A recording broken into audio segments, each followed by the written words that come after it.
Hello guys! Good morning! Have a blessed Sunday sa inyong lahat. Ngayon ay magbe-breakfast ako. Ang breakfast ko is syempre, always coffee. Ang gamit ko nga palang kape ay itong Starbucks Espresso Coffee Bean.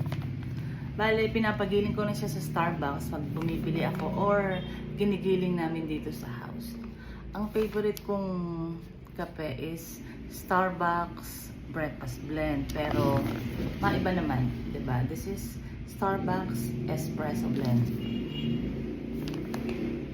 No, this is Starbucks espresso roast. Medyo pricey ng konti pero okay lang.